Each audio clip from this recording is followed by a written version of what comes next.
Hi friends, this is midweek wrap of the Indian markets Nifty and bank Nifty. देखिए, आपको एक mid week rap मिलता है इस चैनल पे और एक वीकली रैप मिलता है। मिड वीक आता है वेनसडे पे, जिसमें हम परफॉर्मेंस देखते हैं निफ्टी और बैंक निफ्टी की मंडे ट्यूसडे वेनसडे क्या करी उन्होंने, और उसके बाद हम देखते हैं थर्सडे फ्राइडे को मिला के पूरे वीक में क्या परफॉर्मेंस करी। उसका वीकली रैप आता है फ्राइडे को।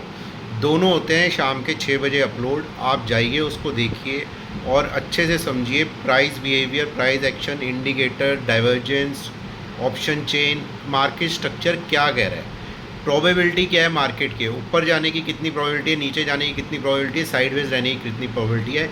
ये सब हम डिस्कस करते हैं। की लेवल्स निकालते हैं जो कि बहुत इंपॉर्टेंट होते हैं, जिसके ब्रीच होने पे या जिसको गेन करने पे ही असली एक्शन स्टार्ट होता है मार्केट में।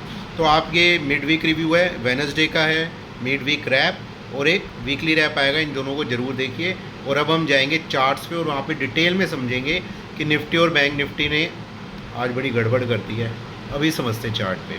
ओके गाइज, अब हम आ गए हैं। देखिए चार्ट्स पे, ये आपके सामने निफ्टी का चार्ट खुला हुआ है, डेली टाइम फ्रेम का है।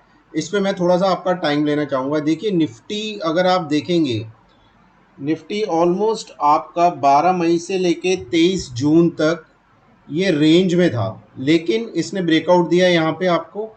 ओके, और एक बहुत अच्छी ग्रीन कैंडल बनाई। अब वापस निफ्टी गिरना शुरू हुआ है। और अगर ये इस रेंज को, जो कि आपकी थी, देखिए 25,050 से लेके 150 ऊपर की तरफ, और नीचे की तरफ थी आपकी 24,450 टू 500। ये पूरी कंसोलिडेशन रेंज थी निफ्टी की। इसका ब्रेकआउट देके निफ्टी ऊपर गया, लेकिन यहाँ पर भी सस्टेन नहीं कर पाया। लेकिन ऐसा हुआ क्यों, ये हमें पता कैसे चल रहा था कि ये जितनी भी प्राइस मूवमेंट आ रही है इसमें बिल्कुल भी स्ट्रेंथ नहीं है। देखिए मैं कैटेगोरिकली आपको स्क्रीन दिखा रहा हूँ। ये सॉरी, ये आपका आरएसआई है, ये आपका एमएसीडी है। बस आप इन दोनों पे फोकस करो और प्राइस एक्शन पे फोकस करो, क्योंकि 90% ऑफ द रिटेल ट्रेडर्स यही देखते हैं। अब यहाँ पे जो प्राइस है, okay, this price is your 23,800। Okay friends, और इस टाइम पे ये आपका आर एस आई यहाँ पे था, this is 70। Okay, R S I क्या है? R S I is your momentum indicator. Okay, it shows the strength in the momentum, जो प्राइस एक्शन स्ट्रेंथ शो कर रहा है। अब 2380 से लेके आप 25,600 तक आए। ठीक है, ये सारा आपका मूवमेंट आया यहाँ से लेके यहाँ तक। ओके, 2000 पॉइंट से थोड़ा कम है, 1800 पॉइंट्स का आपका मूवमेंट आया यहाँ पे। और आपका आर एस आई का है, जो यहाँ 70 था, वो 70 तो आप छोड़ ही दो, वो नीचे 60 पे चल रहा है। ये होती है डाइवर्जेंस। प्राइस एक्शन जा रहा है आपका ऊपर, आर एस आई आपका आ रहा है नीचे। एम ए सी डी कहाँ था? एम ए सी डी ने यहाँ पे लगाया था हाई। ओके, जब प्राइस आपका 25,000 था, उसके बाद 600-700 पॉइंट चढ़ा आपका निफ्टी, और एम ए सी डी आपका नीचे जा रहा है। यहाँ पे भी आपको देखने को क्या मिल रही है? डाइवर्जेंस। इसलिए फ्रेंड्स, ये जो भी प्राइस एक्शन का मूव आया है, हो सकता है कई लोगों ने इसमें पैसा बनाया हो, अच्छा पैसा बनाया हो, लेकिन ये कोई ऐसा मोमेंटम, इसमें मोमेंटम नहीं था इस प्राइस एक्शन में। ये चल रहा था, थका रहा था, फिर थोड़ा चलता यहाँ थकाता, फिर चलता यहाँ थकाता। तो अगर आप ऑप्शन बायर हैं तो मैं लिख के दे सकता हूँ, या आप अपने आप से पूछना इस प्राइस मूवमेंट में, जो आपका 24,000 से 25,600 गया, इस प्राइस मूवमेंट पे कितने लोगों ने ऑप्शन बायर्स, ओके, कितने ऑप्शन बायर्स ने पैसा बनाया? Ask your self. देखिए, ऑप्शन बायर को दो चीज़ें चाहिए होती हैं। एक तो चाहिए होता है ट्रेंड। ठीक है जी, चलो ट्रेंड हमने देख लिया, बढ़िया चल रहा है, ऊपर है, 20 DMA के ऊपर चल रहा है, सबको ही पता है ट्रेंड अच्छा है, ऊपर चल रहा है तो बढ़िया पैसा बनेगा। लेकिन दूसरी चीज़ भी तो चाहिए होती है ऑप्शन बायर को। ट्रेंड के बेसिस पे कैसे कमा लेगा? ट्रेंड ऊपर गया, अब मार्केट चल क्या रही है? यहाँ पे यहाँ पे यहाँ पे एक दिन ऊपर, फिर यहाँ पे यहाँ पे यहाँ पे एक दिन ऊपर, फिर यहाँ पे यहाँ पे यहाँ पे एक दिन ऊपर। ऑप्शन बायर की मार्केट है ही नहीं ये, आप ये समझिए। ये बिल्कुल ऑप्शन बायर को रुला दिया है रिटेलर्स को, स्मार्ट मनी ने। कोई कितना भी स्मार्ट क्यों ना हो, रिटेलर्स की वाट लगा दी है यहाँ पे। चलिए, जो मैं आपको समझा रहा था आपको समझ में आ गया होगा। मैं आपको यहाँ पे ये बता रहा था कि there is a clear cut divergence. Okay, अगर मैं RSI पकड़ूं, MACD पकड़ूं और प्राइस एक्शन पकड़ूं, इसलिए इस मूवमेंट में आपको लगता है आपने पैसा कमाया, आपने नहीं कमाया होगा। यहाँ पे मोटा मोटा स्मार्ट मनी आपका डिस्ट्रीब्यूशन कर रहा है। डिस्ट्रीब्यूशन क्या होता है वो किसी अलग क्लास में बताऊंगा। अगर ये डिस्ट्रीब्यूशन सक्सेसफुल हुआ तो एक अच्छी खासी गिरावट हम एक्सपेक्ट कर सकते हैं, जो कि पिछले साल अक्टूबर में हमने देखी थी। उसके बाद 4 से 6 महीने तक सबके आंसू निकल गए थे। देखिए निफ्टी का चार्ट है, 75 मिनट टाइम फ्रेम का चार्ट है, 24,650, 24,600। अगर आप कैंडल स्टिक, आपको पता है मैंने कई बार समझाया भी है पहले, ये BE जो लिखा है यहाँ पे, ये है बियरिश एंगल्फिंग पैटर्न होता है ये। जब एक कैंडल आपकी पिछली कैंडल को पूरा का पूरा एंगल्फ कर जाती है रेड में, ठीक है। यहाँ तो एक ने पूरी की पूरी वही कर दी, फिर भी आप एक उसको पकड़ के चलो, एक अगर कैंडल को कर देती है तो ये बेरिश एंगल्फिंग हो जाता है। और ये टाइम फ्रेम क्या है, मैंने आपको क्या बताया था, 75 मिनट का। तो इसकी आप इम्पोर्टेंस समझ सकते हैं 75 मिनट टाइम फ्रेम की। जितना ज़्यादा बड़ा टाइम फ्रेम होता है उसकी उतनी ज़्यादा इंपॉर्टेंट होती है। ये कोई 5, 10, 15 मिनट के टाइम फ्रेम पे बात नहीं कर रहा मैं, this is 75 minute time frame. So this is bearish engulfing, मैंने आपको बताया। अभी मैं आपको कॉन्सेप्ट समझाऊंगा कैसे हमने पकड़ा इसको कि मार्केट नीचे जा रही है। This is second bearish engulfing. Now this yellow line जो जा रही है ये है 8 EMA, एक्सपोनेंशियल मूविंग एवरेज, और व्यू है 21 EMA। और टाइम फ्रेम मैं आपको दोबारा बता रहा हूँ, ध्यान रखना 75 मिनट का टाइम फ्रेम है। जब तक मार्केट का प्राइस एक्शन, देखिए मेरी अपनी स्टडी है, मुझे 15 साल से ज़्यादा हो गए, और ये बहुत ही मतलब स्ट्रॉन्ग आप इसको ले सकते हैं कि प्राइस एक्शन जब इन राइजिंग EMAs के ऊपर होता है ना, तो उसमें बहुत स्ट्रेंथ होती है, अच्छा चलता है, ठीक है।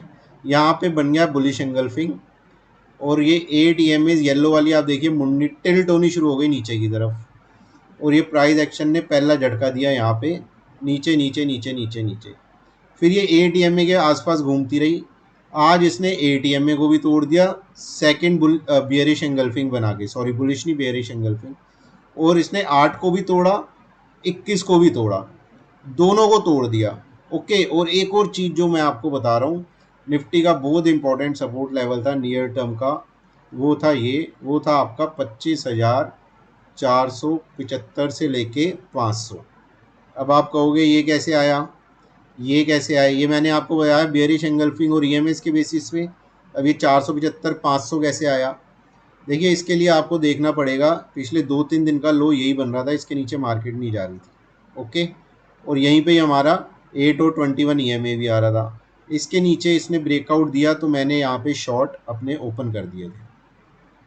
I am waiting for this कि ये टूटेगा तो ही करूँगा। देखो, प्रीएम्प्ट करके ट्रेड नहीं करना, आप मार्केट को प्रीएम्प्ट नहीं कर सकते, आप सिर्फ प्रोबेबिलिटी निकाल सकते हो कि आपके सक्सेसफुल होने की प्रोबेबिलिटी कहाँ पे ज़्यादा है। मुझे लगता था मेरे सक्सेसफुल होने की प्रोबेबिलिटी यहाँ पे ज़्यादा है, जब ये 25,475 तोड़ेगा डिसाइसिवली।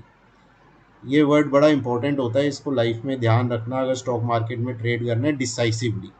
यहाँ पे भी नहीं तोड़ा था, नीचे जाके ऊपर आई थी मार्केट, लेकिन यहाँ पे तोड़ दिया। ओके, तो इसके नीचे मैंने शॉर्ट क्रिएट करे। अब मैं आपको थोड़ी सी वॉल्यूम गेम बताता हूँ यहाँ पे, कि वॉल्यूम कैसे, ये जो 2 लेवल मैंने आपको बताया इनको याद रखना, जहाँ पे बियरिश एंगल्फिंग बने थे। और अब हम देखेंगे कि वॉल्यूम की क्या गेम हुई थी इन लेवल्स पे, जिससे हमें एडिट कंफर्ट मिला। ओके फ्रेंड्स, ये कुछ वॉल्यूम बार्स हैं जिन्हें मैं फॉलो करता हूँ। अगर आप थोड़ा सा वॉल्यूम को देखते हैं, समझते हैं, तो आपको ये ज़रूर हेल्प करेगा, क्योंकि वॉल्यूम किसी भी ट्रेड के पीछे होना बहुत इम्पोर्टेंट है। अगर वॉल्यूम नहीं होगा तो फिर तो कोई भी रिटेल ट्रेडर कुछ भी मैनेज कर सकता है। वॉल्यूम होता है तो पता चलता है कि उस पर्टिकुलर प्राइस एक्शन में कितनी स्ट्रेंथ है। अब देखिए आप, जो मैं दिखा रहा हूँ ध्यान से समझना, ये कोई ये मतलब रील या कोई एंटरटेनमेंट चैनल नहीं है कि फटाफट फॉरवर्ड करके आप देखेंगे, समझेंगे, पैसा कमा लेंगे। बहुत टाइम लगता है, बहुत समय देना पड़ता है, अपना सीखना पड़ता है, तब जाके आप सीखेंगे। And I am here to help you all. तो आप ये देखिए, ये है 27 जून, दिस इज 27 जून, और ये आपके बज रहे हैं 12:55 से 1 बजे पकड़ लो। आप अपने चार्ट्स पे भी देख लेना 1 बजे। यहाँ पे वॉल्यूम क्रिएट हुआ था 47 लैक्स का अराउंड, और ये शॉर्ट्स क्रिएट हुए थे। लेवल क्या था? 25,660। ओके, फिर यहाँ आइए आज सुबह 25,600, सुबह सुबह होते ही 9:15 आज की डेट है, और ये वॉल्यूम देखिए 25,600। ये जो वॉल्यूम्स है ना, ये 5 मिनट का है, आप ध्यान रखिएगा। एक कैंडल 5 मिनट की है, एक 5 मिनट की कैंडल में 25-25 लाख की वॉल्यूम के शॉर्ट्स क्रिएट होने, 47 लाख की वॉल्यूम के शॉर्ट्स क्रिएट होने, it's a big thing. Okay, ये आपने देखा। अब मैं आपको बताता हूँ कि जो मैंने आपको लेवल बताया था 25,475, ये क्यों इतना इम्पोर्टेंट था। ये लेवल देखो फ्रेंड्स ध्यान से, ये लेवल आपका है 30 जून, सब 2-3 दिन पहले की बात है। और ये रेड को देख के आप ये मत सोचो शॉर्ट बने थे, ये तो ब्रैकेट रेड तब हुआ जब ये, जैसे यहाँ ग्रीन है ना, वैसे यहाँ ग्रीन था, लेकिन जब ये टूटा तो ये देखिए ब्रेकिंग सेटअप लिखा हुआ है, ये सेटअप वो रेड हो गया। और यहाँ पे लॉन्ग बने थे इस लेवल पे कितने? 50 लैक्स। मतलब जितने शॉर्ट यहाँ पे बने थे उससे भी ज़्यादा यहाँ पे लॉन्ग बने थे अगले ही दिन। इतना तगड़ा सपोर्ट था। मार्केट ऊपर गई, यहाँ पे फिर शॉर्ट क्रिएट हुए, और ये 50 लैक्स जितने भी लॉन्ग्स हुए थे यहाँ पे, आज ये टूटा और ये सारे यहाँ पे ट्रैप हो गए। क्या हुए? लॉन्ग्स ट्रैप हुए। ये आप समझिए, बहुत इंपॉर्टेंट चीज़ें जो आपको बता रहा हूँ। अब लॉन्ग्स ट्रैप तो हुए, लेकिन उन्होंने अपने लॉन्ग्स काटे या नहीं काटे, वो अभी पता चलेगा जब शाम को डेटा आएगा, उसको पढ़ेंगे, उसको देखेंगे। सुबह आप देख लीजिएगा 9-10 पे मैं शॉर्ट डालता हूँ, उसमें बता दूंगा, या डेटा एनालिसिस सुबह न्यूज़ चैनल भी करते हैं, वहाँ पे देख लीजिए, डेटा तो सेम ही होता है, वरना मैं बता दूंगा सुबह। अब लॉन्ग कटे नहीं कटे वो देखना है, क्योंकि नीचे जाके रिकवरी भी आई है, लेकिन रिकवरी इस लेवल को पार नहीं कर पाई। ठीक है, यहाँ तक आई या फिर शॉर्ट आ गए। दैट इज़ वाई, इसलिए मैं आपको समझा रहा था कि वॉल्यूम इतनी इम्पोर्टेंट क्यों है। ओके फ्रेंड्स, अब मैं आपको एक छोटी सी चीज़ बता देता हूँ, मैं आपको टारगेट्स बता देता हूँ एग्जैक्टली निफ्टी में क्या निकल के आ रहे हैं, मैंने क्या टारगेट लिए हैं, और ट्रेड्स अभी क्या मेरे ओपन है। ओके फ्रेंड्स, वीडियो लंबी हो रही है तो थोड़ा जल्दी जल्दी करेंगे। राइटिंग के लिए पहले से सॉरी बोल रहा हूँ। Okay, don't feel offended. 25,475 से 500, ओके, ये जोन था। ध्यान से समझ लो, क्रक्स बता रहा हूँ। ये ब्रेकडाउन हुआ, मैंने शॉर्ट्स ओपन कर दिया अपने। ओके, अब नीचे की तरफ टारगेट क्या आ रहे हैं, देखिए 3-4 टारगेट है, बहुत इंपॉर्टेंट है। टारगेट 1 25,375, जो कि आज का लो है। टारगेट 2 25,265, यहाँ से लेके 285। Target 3 25,125, and target 4 25,025। ये चारों टारगेट्स ओपन है। इसके बीच में एक चीज़ का आप ध्यान रखिएगा, 10-डे एक्सपोनेंशियल मूविंग एवरेज एंड 20-डे एक्सपोनेंशियल मूविंग एवरेज। 10-डे आपकी आती है 25,330, और 20-डे मूविंग एवरेज आपकी आती है 25,150। नाउ दिस 20-डे moving average is always important, आपको पता ही है, सबको पता है, and this level is also very important. So there is a confluence of levels. So 25,125 to 25,150. Now this is our main target जो मैंने शॉर्ट करा है, and this should act as a support also. क्योंकि अगर इसके नीचे गया तो मैंने अभी आपको डेली टाइम फ्रेम पे दिखाया था ना, निफ्टी कंसोलिडेट हुआ था ऊपर की तरफ। मैंने क्या बताया था आपको, 25,050 से लेके 25,150, नीचे की तरफ मैंने आपको बताया था 24,500। इसके बीच में मार्केट कंसोलिडेट हुई थी अराउंड 1.5 मंथ्स। आप डेट बोलोगे तो डेट भी बता दूंगा, 12 मई से लेके 23 जून। तो अगर ये टूटा, जो कि इम्पोर्टेंट जोन है, तो उसके बाद मार्केट अपनी प्रीवियस कंसोलिडेशन जोन में आ जाएगी और बहुत लाइकली है कि 24,500 फिर मार्केट टेस्ट करे। Okay friends, this is the strategy for Nifty. Now we quickly come to the bank Nifty.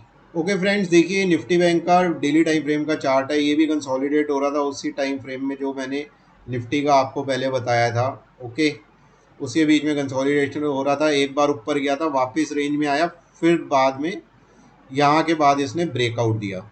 अब इसमें भी आप देखेंगे बैंक निफ्टी यहीं है, यहाँ पहुँचा, ऊपर गया और ऊपर गया, प्राइस एक्शन आपका ऊपर की तरफ गया। ओके, ये हाई, ये स्विंग हाई, फिर ये हाई, और आरएसआई देखिए आप यहाँ पे फ्लैट है। This is RSI. ये आपका एमएसीडी है, ये फॉलिंग है। तो जो स्ट्रेंथ है ये आपके क्या होते हैं, मोमेंटम इंडिकेटर होते हैं। ठीक है, कौन से, आरएसआई, एमएसीडी। इनमें मोमेंटम ही नहीं है। जब मोमेंटम नहीं होगा तो कैसे पैसा कमाएंगे। ये तो साइडवेज ही मार्केट है मेरे लिए। 500 1000 रुपये चल गया, फिर नीचे आ गया, तो उसमें पैसा कहाँ बनता है। इसमें तो आप ऑप्शन सेलिंग कर सकते हैं, पैसा तभी बनेगा आपका।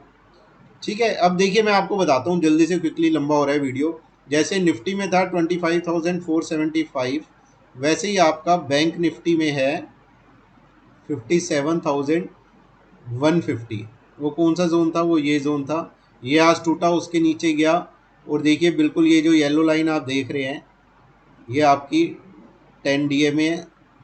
ये ब्लू लाइन आपकी ये जो जा रही है, ये 20 DMA। ओके, ज़्यादा दूर की हम बात करेंगे नहीं, अभी यही है ऐसा सपोर्ट। अभी बैंक निफ्टी ने अपना इमीडिएट सपोर्ट तोड़ा है, और उससे ऊपर मेन सपोर्ट तो यही है अभी स्विंग आए। ओके, 57,600, ये आप पकड़ के चल लीजिए। बीच में एक सपोर्ट ये आ रहा है, जो कि मैंने अभी आपको बताया 57,150, आप लेके चल सकते हैं। 20-25 पॉइंट इधर उधर पकड़ लेना। अब जब ये टूटा तो इसके नीचे मैंने अपने शॉर्ट्स ओपन करे, और मैं आपको टारगेट बता देता हूँ। टारगेट 1 तो आज का ही लो है जो अभी टच किया था बैंक निफ्टी ने, which is 56,000, oh sorry, which is या 56,800। ओके, 56,800। टारगेट 2 इसके बाद ओपन होता है 56,675। Target 3 56,465 to 535। Okay, and target 4 last one is 56,300। 56,300 पे इसके यहीं पे ब्रेकआउट हुआ था, तो ये फाइनल टारगेट होगा मेरा। इसके नीचे तो कोलैप्स हो जाएगा फिर बैंक निफ्टी, जो कि मुझे लगता नहीं अभी कि इतना गिरेगा। खैर, ये अपने ओपन है टारगेट्स। ओके फ्रेंड्स, ये 10 DMA ये रहा, जो आज का लो था 56,800, और 20 DMA ये रहा, जो कि है अराउंड 56,500। ओके, अब यहाँ पे आप थोड़ा कॉन्फ्लेक्शन देखिए, जैसे निफ्टी में बताया था 56,500 20 DMA, और 56,465 से 535 एज पर ट्रेंड लाइन्स एंड वॉल्यूम।